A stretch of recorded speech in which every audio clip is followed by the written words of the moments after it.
Le Seigneur soit avec vous. Évangile de Jésus-Christ selon saint Marc.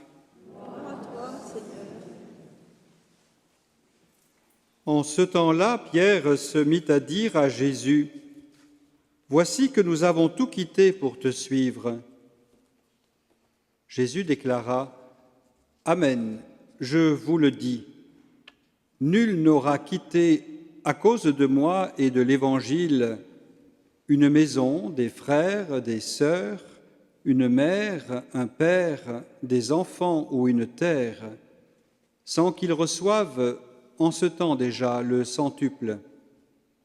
Maison, frères, sœurs, mère, enfants et terre, avec des persécutions. Et dans le monde à venir, la vie éternelle. Beaucoup de premiers seront derniers, et les derniers seront les premiers. »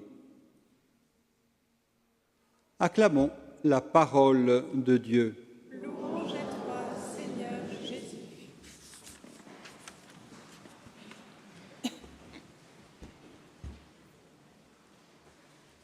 Tout au long de cette année, nous faisons l'expérience d'être des pèlerins d'espérance. Le but, c'est ce que Jésus vient de nous promettre à l'instant, la vie éternelle.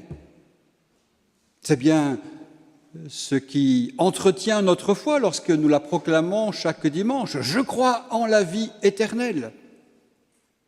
C'est bien ce qui a été initié dès l'instant de notre baptême, lorsqu'en demandant la grâce de la foi, nous avons confessé que cette foi nous conduit à la vie éternelle.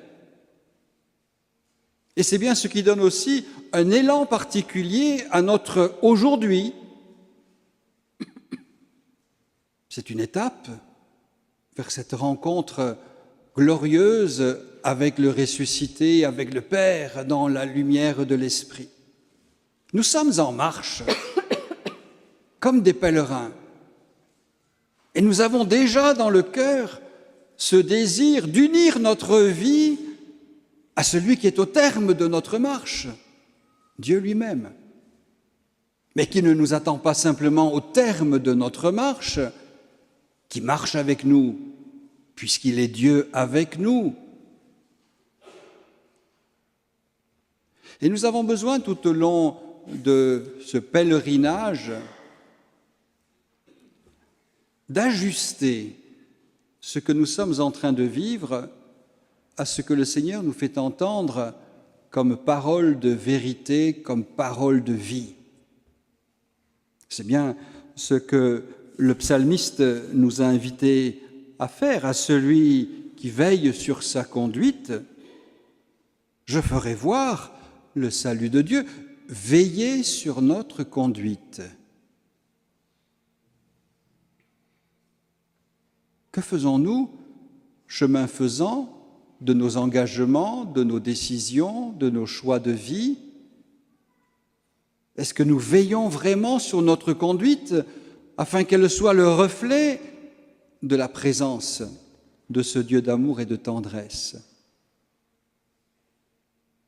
Voilà, comme des pèlerins, nous veillons jour après jour sur notre... de manière à ne pas nous égarer sur le chemin, de manière à ne pas emprunter des impasses, mais à rester à la suite du Christ, car lui seul est le chemin. Pas un chemin parmi d'autres, je suis. Et c'est l'affirmation du nom et donc de la présence de Dieu. Je suis le chemin, dit Jésus. Sur ce chemin d'humanité, nous avons besoin de conseils et quelle grâce de pouvoir entendre Ben Sira le sage depuis plusieurs jours. Des paroles qui n'ont rien perdu de leur actualité. Nous pouvons les resituer dans notre quotidien, dans les événements du monde, et nous ajuster à cette parole, nous ajuster à ces conseils. Car tout cela, c'est au service d'une vie autre, d'une vie chaque jour nouvelle. Et suivre le Christ a des incidences dans notre manière de nous comporter avec les autres, d'où les conseils très pratiques. Vous pourriez les reprendre, c'est au chapitre 35 du livre de Ben Sira le Sage.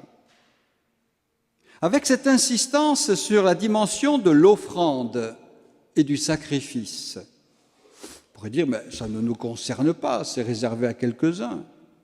Il se trouve que ça nous concerne. Nous tous qui sommes baptisés. Parce que sans radoter, je rappelle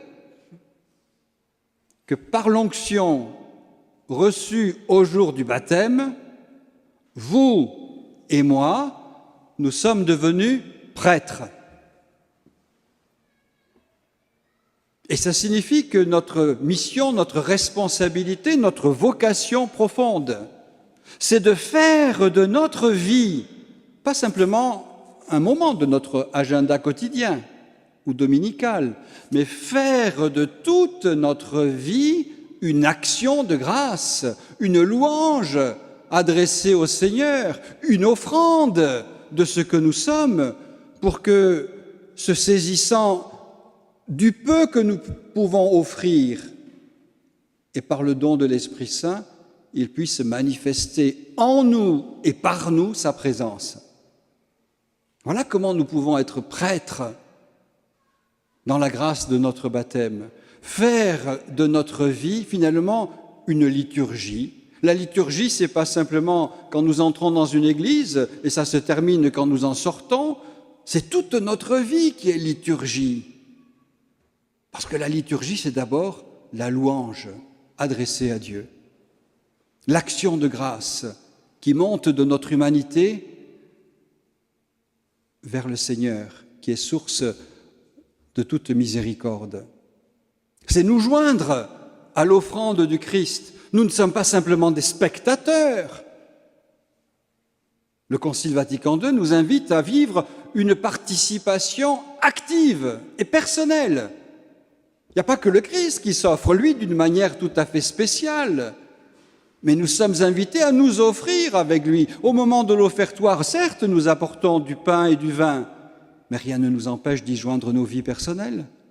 Seigneur, saisis-toi de ma vie, consacre ma vie, pour qu'elle manifeste que tu es là au milieu de nous.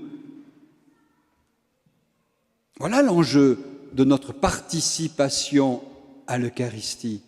Nous ne nous contentons pas de voir ce qui se passe ou d'écouter simplement des paroles. Nous entrons dans ce qui se célèbre. Nous sommes les acteurs de ce qui se célèbre avec le Christ. Et dans cette dynamique, comprenons que nous ne pouvons pas nous contenter de donner un peu.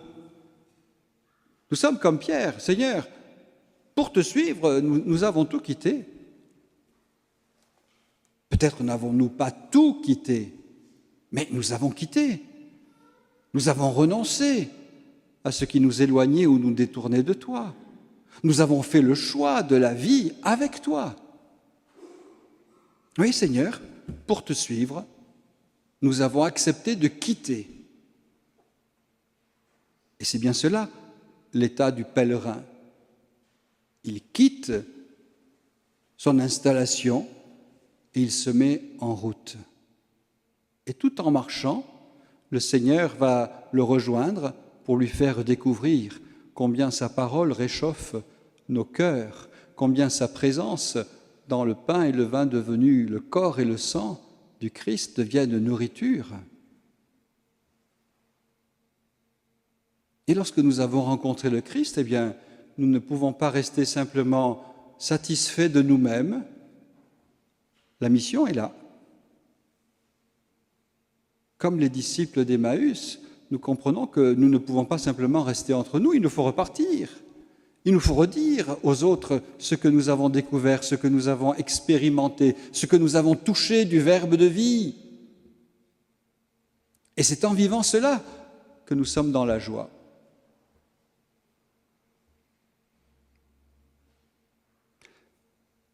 La promesse de Jésus est surprenante. Si vous avez tout quitter pour me suivre, vous allez recevoir au centuple. C'était déjà quelque chose qui était évoqué dans le livre de Ben Sira le sage. Le don est fait pour être multiplié. Nous savons bien que nous sommes riches de ce que nous donnons, de ce que nous offrons, de ce que nous partageons. Ceux qui s'imaginent que la richesse vient de l'accumulation, du nombre de zéros qui peuvent suivre certaines unités sur un compte en banque, ils font fausse route. La vraie puissance, ce n'est pas celle qui écrase l'autre, c'est celle qui se met au service de l'autre. La vraie puissance, ce n'est pas celui qui se satisfait des rôles de premier. Je suis plus grand que vous, je suis plus fort que vous, je suis plus puissant que vous et je vais vous le faire sentir. En dehors de toute application actuelle. La vraie puissance, elle est de côté de celui qui se met au service, qui va rejoindre le plus faible, le plus petit, pour lui tendre la main, en l'invitant à se remettre debout. Peut-être pouvons-nous prier tout spécialement dans cette Eucharistie pour que ceux qui jouent aux puissants aujourd'hui sachent entendre aussi l'Évangile, que ce ne soit pas simplement une référence en disant que la mission qu'ils ont est reçue de Dieu directement, mais que ce soit un engagement à vivre cette parole. Beaucoup de premiers seront derniers. On pourrait peut-être leur éviter cette surprise en priant pour eux. Alors qu'ils s'imaginent être premiers, ils vont se retrouver derniers. Mais nous, ne passons pas à côté aussi de cette responsabilité. La vraie puissance, c'est celle de Jésus, la puissance du serviteur qui s'agenouille pour laver les pieds de ses disciples. La vraie puissance, c'est celle qui s'offre sur la croix pour le salut du monde. La vraie puissance, c'est celle qui remet debout, brisant tous les liens de la mort pour marcher sur le chemin de la vie éternelle. Amen.